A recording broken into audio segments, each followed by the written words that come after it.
ಆಪ್ಯಾದ ಸತ್ಯರತನು ಅನ್ನ ಮರ್ಯಾದ ಚಂದ್ರ ಆಸೆಯು ತೊರೆದವನ್ನು ಒಂದು ವೃಕ್ಷದ ಮರಕ್ಕೆ ಬಂಧಿಸಿ ತನ್ನ ಹಣದ ಗಂಟನ್ನು ತಲೆ ಕೆಳಗೆ ಇಟ್ಟುಕೊಂಡು ಎದುರಿಸುತ್ತಿರುವರು.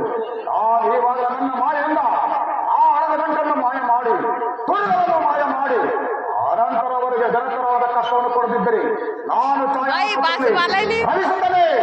ಇವರ ಮುಂದೆ ಇವರ ಪಾಲು ನಾನೇ ನೋಡುತ್ತೇನೆ.